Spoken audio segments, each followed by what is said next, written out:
সুপ্রিয় দর্শক শ্রোতা, ইরান, লেবানন, যুক্তরাষ্ট্র এবং ইসরায়েলের মধ্যে যুদ্ধবিরতির মধ্যেও আমেরিকার অবৈধ সন্তান ইসরায়েলের 15 সেনা হত্যা করেছে লেবানন। অন্যদিকে যুক্তরাষ্ট্র যুদ্ধবিরতির সময় বৃদ্ধি করার ঘোষণা করেছে এবং ইরান উত্তেজনা বাড়িয়ে তেহরান সহ ইরানের বিভিন্ন শহরে নতুন ভাষণের ক্ষেপণাস্ত্র প্রদর্শন করেছে এবং বর্তমান পরিস্থিতিতে কোনো আলোচনার অংশ নেওয়ার সম্ভব নয় বলে ইরান ঘোষণা করেছে। কি মনে হয়, ইরান যুক্তরাষ্ট্রের সাথে কি আলোচনা চালিয়ে যাওয়া উচিত? এই সম্পর্কে আপনার মতামত কমেন্টস বক্সে লিখে জানান এবং শুরুতেই থাকবে সংবাদ শিরোনাম পরে বিস্তারিত।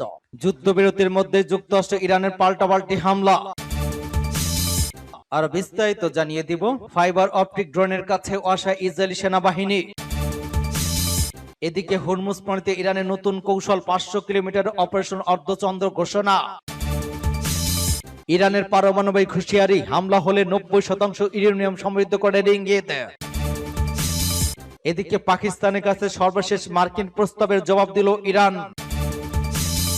আরো থাকছে, সবচেয়ে শক্তিশালী ক্ষেপণাস্ত্র পরীক্ষা চালালো রাশিয়া, সক্ষম পরমাণু অস্ত্র বহনে। ইরানের সঙ্গে যুদ্ধবিরতি ব্যর্থ হলে অপারেশন স্লেজহ্যামার শুরু করতে পারে যুক্তরাষ্ট্র। এবং সর্বশেষে জানিয়ে দিব, গোপনে ইরানে হামলা চালিয়েছে সৌদি আরব, দাবি রয়টার্সের। এতক্ষণ শুনছিলেন সংবাদ শিরোনাম বিস্তারিত।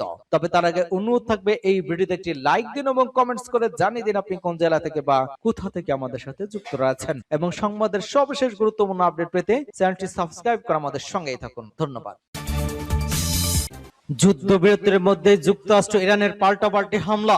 এক মাস ধরে চলা ভঙ্গুর যুদ্ধবিরতির মধ্যেই ইরান এবং যুক্তরাষ্ট্রের সামরিক বাহিনী একে অপরের উপর বড় ধরনের হামলা চালিয়েছে। দুই দেশ যখন হরমুজ প্রণালী খুলে দেয় এবং নৌ অবরোধ প্রত্যাহারের বিষয়ে একটি চুক্তির আলোচনা চালিয়ে যাচ্ছিল, ঠিক তখনই ওই সংঘাতের ঘটনা ঘটল। যুক্তরাষ্ট্রের সেন্ট্রাল কমান্ড এক বিবৃতিতে জানিয়েছে, হরমুজ প্রণালীতে 3টি মার্কিন ডেস্ট্রয়ার লক্ষ্য করে ইরান ক্ষেপণাস্ত্র, ড্রোন এবং ছোট নৌকা দিয়ে হামলা চালায়। এর জবাবে মার্কিন বাহিনী ইরানের ক্ষেপণাস্ত্র এবং ড্রোন উৎক্ষেপণ কেন্দ্র, কমান্ড সেন্টার এবং গোয়েন্দা নজরদের কেন্দ্রগুলোতে পাল্টা হামলা চালিয়েছে। অন্যদিকে ইরান ওই সংঘাতের জন্য যুক্তরাষ্ট্রকে দায়ী করেছে। দেশটির সামরিক বাহিনীর দাবি, যুক্তরাষ্ট্র হরমুজ প্রণালীর দিকে যাওয়া একটি ইরানি তেলের ট্যাঙ্কারে গুলি চালিয়ে প্রথমে যুদ্ধবিরতি লঙ্ঘন করেছে। এর প্রতিশোধ নিতেই তারা মার্কিন যুদ্ধজাহাজে হামলা চালিয়েছে। প্রেসিডেন্ট ডোনাল্ড ট্রাম্প সামাজিক যোগাযোগ মাধ্যমে দেওয়া এক পোস্টে দাবি করেন, 3টি মার্কিন ডেস্ট্রয়ার হামলার মুখে পড়লেও কোনো ক্ষয়ক্ষতি ছাড়াই প্রণালী পার হয়েছে। তিনি বলেন, মার্কিন বাহিনী ইরানের ক্ষেপণাস্ত্র এবং ড্রোনগুলো অনায়াসে ধ্বংস করেছে। ইরানের নেতৃত্বকে উন্মাদ আখ্যা দিয়ে তিনি হুঁশিয়ারি দেন, দ্রুত চুক্তিতে সই না করলে আরো কঠোর হামলা চালানো হবে। তবে এত কিছুর পরও যুদ্ধবিরতি এখনো অক্ষত আছে বলে তিনি সাংবাদিকদের জানান। ইরানের সংবাদ মাধ্যম এবং সামাজিক যোগাযোগ মাধ্যমের তথ্য অনুযায়ী সংঘাতের জেরে ইরানের কাসেম দ্বীপ, বন্দর আব্বাস এবং রাজধানী তেহরানে বড় ধরনের বিস্ফোরণের শব্দ শোনা গিয়েছে। ইরানের রেভলিউশন গার্ডস কোর অভিযোগ করেছে, যুক্তরাষ্ট্র হামলার মাধ্যমে যুদ্ধবিধি লঙ্ঘন করেছে। ফাইবার অপটিক ড্রোনের কাছে অসহায় ইসরায়েলি সেনাবাহিনী। লেবানন থেকে আসা হিজবুল্লাহর অত্যাধুনিক প্রযুক্তির ফাইবার অপটিক ড্রোন মোকাবেলা এখনো কোনো কার্যকর সমাধান খুঁজে পাচ্ছে না ইসরায়েলি বাহিনী। ইসরায়েলি সংবাদ মাধ্যমগুলোর প্রতিবেদন বলা হয়েছে, ওই ড্রোনগুলো বর্তমানে দক্ষিণ লেবাননের ইসরায়েলি বাহিনীর জন্য অন্যতম বড় অপারেশন চ্যানেল হয়ে দাঁড়িয়েছে। ইসরায়েলি সংবাদ মাধ্যম কানের এক প্রতিবেদন অনুযায়ী, হিজবুল্লাহ ওই ড্রোনগুলো ফাইবার অপটিক প্রযুক্তি ব্যবহার করায় প্রচলিত রাডার বা জ্যাম্পিং সিস্টেম দিয়ে একগুলো শনাক্ত বা ভূপাতিত করা অত্যন্ত কঠিন। ড্রোনগুলো সরাসরি ইসরায়েলি সেনা বা সামরিক যান লক্ষ্য করে সুনির্দিষ্ট হামলা চালিয়ে যাচ্ছে। ড্রোন হামলা ঠেকাতে ইসরায়েলি সেনাবাহিনী সম্প্রতি দক্ষিণ লেবাননের কিছু জরুরি পদক্ষেপ নিয়েছে। ড্রোন শনাক্ত কিংবা লক্ষ্যবস্তু করতে সীমান্তে বেশ স্মার্ট সিস্টেম মোতায়েন করা হয়েছে। রাতের অভিযান চলন্ত লক্ষ্যবস্তুতে আরো নির্ভুলভাবে গুলি চালাতে সেনাদের শত শত ট্যাগার নাইট ভিশন স্কোপ বিতরণ করা হয়েছে। ইসরায়েলি সামরিক কর্মকর্তাদের উদ্ধৃতি দিয়ে প্রতিবেদনে বলা হয়, দক্ষিণ লেবাননে ইসরায়েলি অনুপ্রবেশের সময় হিজবুল্লাহ ড্রোন বড় বাধা হয়ে দাঁড়াচ্ছে। প্রযুক্তিগত উৎকর্ষতার কারণে ইসরায়েল এখন ওই ড্রোনের বিরুদ্ধে কোনো নির্ভরযোগ্য প্রতিরক্ষা ব্যবস্থা গড়ে তুলতে পারেনি। এর ফলে সীমান্ত মোতায়েন করা সেনাদের মধ্যে আতঙ্ক এবং অস্থিরতা বাড়ছে। হরমুজ প্রণালীতে ইরানের নতুন কৌশল, 500 কিলোমিটার অপারেশনাল অর্ধচন্দ্র ঘোষণা।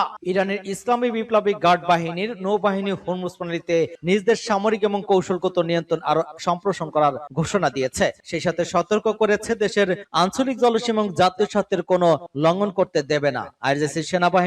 আইআরজিসির নৌবাহিনীর রাজনৈতিক উপপ্রধান রিয়ার অ্যাডমিরাল মোহাম্মদ আকরজাদু আজ বলেছেন, ইরান এখন জাস্ক বা সিরিক উপকূল থেকে কেশম দ্বীপ এবং গেটারতুল দ্বীপের বাইরের এলাকা ব্যাখ্যা করে হরমুজ প্রণালীর কৌশলগত অংশ হিসেবে দেখছে। তার ভাষা, আগে প্রণালীর কার্যকর পরিসর ছিল মাত্র 20 থেকে 30 মাইল, বর্তমানে তা বেড়ে 200 থেকে 300 মাইল বা 500 কিলোমিটার বিস্তৃত একটি অপারেশনাল অর্ধসমুদ্র অঞ্চলে পরিণত হয়েছে। তিনি আরো বলেন, ইরানের সশস্ত্র বাহিনী পুরো অঞ্চলে নিবিড়ভাবে পর্যবেক্ষণ করছে এবং দেশের জলসীমা এবং জাতীয় স্বার্থে কোনো ধরনের অনুপ্রবেশ সহ্য করা হবে না। আইডিসি জানিয়েছে, হরমুজ প্রণালীতে নিরাপদ চলাচলের জন্য ইরান নির্ধারিত একটি বিশেষ করিডোর ব্যবহার করতে হবে। নির্ধারিত পথ থেকে সরে গেলে সংশ্লিষ্ট জাহাজের বিরুদ্ধে কঠোর ব্যবস্থা নেওয়া হবে বলে সতর্ক করেছে তারা। যুক্তরাষ্ট্র এবং ইসরায়েলের সঙ্গে সাম্প্রতিক উত্তেজনার পর থেকেই তারা হরমুজ প্রণালীতে আরো কঠোর নিয়ন্ত্রণ আরোপ করেছে। বিশ্বের প্রায় 1/5 তেল ও গ্যাস ওই প্রণালী দিয়ে সরবরাহ হয়। ফলে এখানকার যে কোনো উত্তেজনা বৈশ্বিক জ্বালানি বাজারে বড় প্রভাব ফেলতে পারে। সাম্প্রতিক সময় মার্কিন যুদ্ধজাহাজ কৌশলগত ওই জলপথের উপর ইরানের নিয়ন্ত্রণ ভাঙায় মরিয়া প্রচেষ্টা, ইরানির জলসীমার কাছে যাওয়ার চেষ্টা করলে ইরানের প্রত্যক্ষ গোলাবর্ষণ তারা প্রতিহত হয়েছে।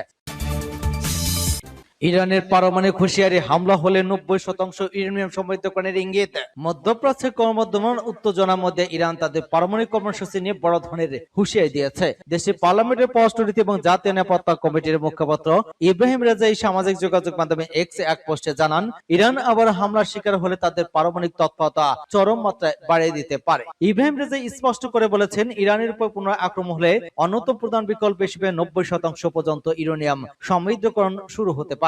উল্লেখযোগ্য, এই মাত্রাটি এখন পারমাণবিক বোমা তৈরির জন্য প্রয়োজনীয় স্তরের সমান। রেজাই জানান, বিষয়টি নিয়ে বর্তমানে ইরানের পার্লামেন্টের পর্যালোচনা পরিকল্পনা চলছে। ইরানের পক্ষ থেকে এমন সময় মন্তব্য এলো যখন যুক্তরাষ্ট্র এবং ইসরায়েলের মধ্যে দেশটির সামরিক এবং রাজনৈতিক টানাপোড়েন তুঙ্গে। 90% ইউরেনিয়াম সমৃদ্ধকরণের হুমকি আঞ্চলিক নিরাপত্তার জন্য নতুন এক উদ্বেগের সৃষ্টি করেছে। সম্প্রতি ভ্লাদিমির পুতিন ইরানের সমৃদ্ধ ইউরেনিয়াম রাশিয়া নিয়ে সংরক্ষণ করার প্রস্তাব দিয়েছিল, যা আন্তর্জাতিক মহলে আলোচনার জন্ম দেয়। মধ্যপ্রাচ্যের আঞ্চলিক সংঘাতের ক্ষেত্রে ইরানের পারমাণবিক সক্ষমতা সবসময় একটি স্পর্শকাতর এবং প্রধান বিরোধের বিষয় হিসেবে কাজ করে আসছে। পাকিস্তানের কাছে সর্বশেষ মার্কিন প্রস্তাবের জবাব দিল ইরান। ইরান আনুষ্ঠানিকভাবে পাকিস্তানি মধ্যস্থকারীদের কাছে যুক্তরাষ্ট্রের সর্বশেষ প্রস্তাবের জমা দিয়েছে। বিষয়টি সম্পর্কে অবগত একটি সূত্র এই তথ্য নিশ্চিত করেছে বলে ইরানের সরকারি বার্তা সংস্থা ইরনা জানিয়েছে। সূত্রটি জানায়, প্রস্তাবিত পরিকল্পনা অনুযায়ী বর্তমান দফার আলোচনার শুধুমাত্র অঞ্চল চলমান সংঘাত বা শত্রুতার বন্ধের বিষয়টি কেন্দ্র করে পরিচালিত হচ্ছে। এর আগে ইরানের পররাষ্ট্র মন্ত্রণালয়ের মুখপাত্র ইসমাইল বাকাই বলেছিলেন, মার্কিন প্রস্তাবগুলো বিষয়ে তেহরানের মতবাদ ও বিবেচনা অভ্যন্তরীণ পর্যালোচনা শেষে আনুষ্ঠানিকভাবে জানানো হবে। গত 8 এপ্রিল পাকিস্তানের মধ্যস্থতায় তেহরান এবং ওয়াশিংটনের মধ্যে একটি যুদ্ধবিরতি কার্যকর হয়। এর মাধ্যমে যুক্তরাষ্ট্র এবং ইসরায়েলের প্রায় 40 দিনের যৌথ আগ্রাসন বন্ধ হয় বলে জানানো হয়। যুদ্ধ স্থায়ী বন্ধ করতে শান্তি চুক্তির জন্য ওই পর্যন্ত যুক্তরাষ্ট্র এবং ইরানের পরস্পরের কাছে একাধিক দফায় পাল্টাপাল্টি প্রস্তাব পাঠিয়েছে, কিন্তু এখন পর্যন্ত দুপক্ষ একমত হতে পারেনি। এই পরিস্থিতি গত সপ্তাহে ইরানের কাছে 14 দফার প্রস্তাব পাঠায় যুক্তরাষ্ট্র। গত শুক্রবার মধ্যে ইরান প্রস্তাব দেবে এমন আশা করেছিল যুক্তরাষ্ট্র, কিন্তু তাতে সাড়া দেয়নি। সূত্র পাঁচ টুডে। সবচেয়ে শক্তিশালী ক্ষেপণাস্ত্র পরীক্ষা চালালো রাশিয়া। যুদ্ধে অপ্রতিদ্বন্দ্বী হতে এবার সবচেয়ে শক্তিশালী এবং বিধ্বংসী ক্ষেপণাস্ত্র সারমাতের সফল পরীক্ষা চালিয়েছে রাশিয়া। নতুন এই ক্ষেপণাস্ত্র প্রায় 35,000 কিলোমিটার দূরের লক্ষ্য পৌঁছাতে আঘাত হানতে সক্ষম। এমন ক্ষেপণাস্ত্র বিশ্বের কোন দেশ এখনো পর্যন্ত তৈরি করতে পারেনি বলে দাবি করেছে দেশটির প্রতিরক্ষা মন্ত্রণালয়। দূরপাল্লার অত্যাধুনিক আন্তঃমহাদেশীয় ব্যালিস্টিক ক্ষেপণাস্ত্রের পরীক্ষা চালা রাশিয়া। ক্ষেপণাস্ত্রের পারমাণবিক অস্ত্র বহনে সক্ষম, একই সঙ্গে প্রায় 35,000 কিলোমিটার দূরের লক্ষ্যবস্তু আঘাত হানতে সক্ষম। নতুন ক্ষেপণাস্ত্রের সফলভাবে পরীক্ষার পর রাশিয়ার প্রেসিডেন্ট ভ্লাদিমির পুতিন জানান, এটি বিশ্বের সবচেয়ে শক্তিশালী ক্ষেপণাস্ত্র ব্যবস্থা। এই ক্ষেপণাস্ত্র পশ্চিমা সামরিক বাহিনীর কাছে থাকা যে কোনো কিছু যে 4 গুণ বেশি শক্তিশালী অস্ত্র বহন করতে সক্ষম। চলতি বছর শেষ নাগাদ সারমাত যুদ্ধকালীন দায়িত্বে মোতায়েন করা হবে বলেও জানান তিনি। এদিকে বার্তা সংস্থা রয়টার্স জানিয়েছে, যুক্তরাষ্ট্র এবং রাশিয়ার মধ্যে পারমাণবিক অস্ত্র নিয়ন্ত্রণ সংক্রান্ত নিউ স্টার্ট চুক্তির মেয়াদ শেষ হওয়ার পর শক্তিশালী ক্ষেপণাস্ত্রের এই সফল পরীক্ষা রাশিয়ার রণকৌশলকে অপ্রতিদ্বন্দ্বী করে তুলতে পারে বলে মনে করছেন বিশ্লেষকরা। কারণ সে বিশ্লেষকরা বলেছেন, বর্তমানে যুক্তরাষ্ট্র, চীন এবং উত্তর কোরিয়ার মতো দেশগুলোর কাছে 12,000 কিলোমিটার বেশি পার দূরপাল্লার আইবিএসএম প্রযুক্তি রয়েছে। তবে সেগুলোর পেছনে ফিরে রাশিয়ার সারমাত 35,000 কিলোমিটার দূরের লক্ষ্যবস্তুতে আঘাত হানতে সক্ষম। তাই রাশিয়ার প্রেসিডেন্ট ভ্লাদিমির পুতিন বলেন, পরমাণু বোমা বহনকারী আন্তঃমহাদেশীয় ব্যালিস্টিক ক্ষেপণাস্ত্রের মধ্যে বিশ্বের সবচেয়ে সেরা সারমাত। রাশিয়াকে যারা হুমকি দেয়, এটি সেই শত্রুদের দ্বিতীয়বার চিন্তা করাবে। প্রসঙ্গত, সারমাত ক্ষেপণাস্ত্র তৈরির কাজ বহু বছর ধরে চলছে। বেশ কয়েকবার এর সফল উৎক্ষেপণের পর এখন থেকে এটি রুশ সেনাবাহিনীর শক্তি বৃদ্ধির অংশ হিসেবে কাজ করবে। ইরানের সঙ্গে যুদ্ধবিরতি ব্যর্থ হলে অপারেশন স্লেজ হ্যামের শুরু করতে পারে যুক্তরাষ্ট্র।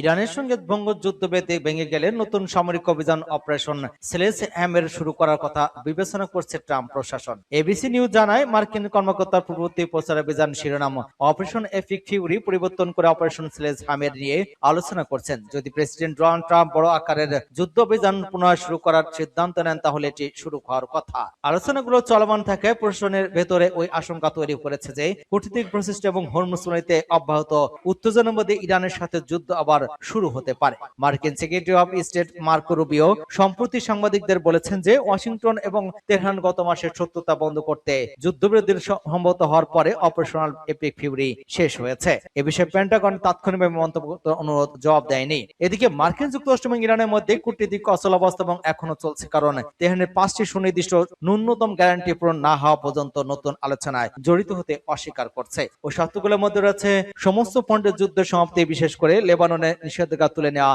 জব্দ করা সম্পদ মুক্তি, যুদ্ধের ক্ষতির জন্য ক্ষতিপূরণ প্রদান এবং হরমুজ নদীতে ইরানের সীমাবদ্ধতাকে স্বীকৃতি দেয়া। ইসলামাবাদের শান্তি আলোচনায় ব্যর্থ এবং প্রেসিডেন্ট ট্রাম্পের সাম্প্রতিক ইরানের প্রস্তাবকে অসম্পূর্ণ অগ্রহণযোগ্য বলে প্রত্যাখ্যান করার পর এটি সামনে এলো। এর আগে যুক্তরাষ্ট্র 14 দফার একটি প্রস্তাব দেয়, যাকে তেহরান 1 দফা বলে সমালোচনা করেছিল। তারপর ইরানের দেওয়া প্রস্তাবকে ওয়াশিংটন অগ্রহণযোগ্য বলে অভিহিত করে। গোপনে ইরানে হামলা চালিয়েছে সৌদি আরব, দাবি রয়টার্সের। ইরানে গোপনে সামরিক হামলা চালিয়েছে সৌদি আরব। গত মার্চের শেষ দিকে হামলা চালানো হয় বলে জানিয়েছে আন্তর্জাতিক সংবাদ মাধ্যম রয়টার্স। রয়টার্সের এক প্রতিবেদনে পশ্চিমা এবং ইরানি কর্মকর্তাদের বরাতে বলা হয়েছে, যুক্তরাষ্ট্রের সামরিক স্থাপনায় হামলার জেরে সৌদি আরব ইরানের ভেতরে গোপনে অভিযান চালায়। এটি প্রথমবার মতো সৌদি আরবের সরাসরি ইরানি ভূখণ্ডে সামরিক আগ্রাসনের ঘটনা বলে দাবি করা হয়েছে। প্রতিবেদনে বলা হয়, ফেব্রুয়ারি শেষের দিকে যুক্তরাষ্ট্র এবং ইসরায়েল ইরানে হামলার পর মধ্যপ্রাচ্যে যে যুদ্ধ পরিস্থিতি তৈরি হয়, তার ধারাবাহিকতায় সৌদি আরব হামলার শিকার হয়। এরপরে রিয়াদ গোপনে পাল্টা হামলা চালায়। সূত্রগুলো জানিয়েছে, হামলার পর সৌদি আরব তেহরানকে বিষয়টি অবহিত করে এবং উভয় পক্ষের মধ্যে কূটনৈতিক আলোচনা শুরু হয়। একই সঙ্গে ভবিষ্যতে হামলা অব্যাহত থাকলে আরো কঠোর জবাব দেওয়ার হুঁশিয়ারি দেয় রিয়াদ। পরে তা দুই দেশের মধ্যে উত্তেজনা কমাতে ভূমিকা রাখে। এর আগে দ্য ওয়াল স্ট্রিট জার্নালে এক প্রতিবেদনে দাবি করা হয়, সংযুক্ত আরব আমিরাত এপ্রিলের শুরুতে ইরানে গোপনে বিমান হামলা চালায়। প্রতিবেদনে বলা হয়, পারস্য উপসাগরের লাবান দ্বীপে একটি অবস্থিত তেল শুধাগারে হামলা চালানো হয়, যাতে বড় ধরনের আগুন লাগে এবং উৎপাদন আংশিকভাবে বন্ধ হয়ে যায়।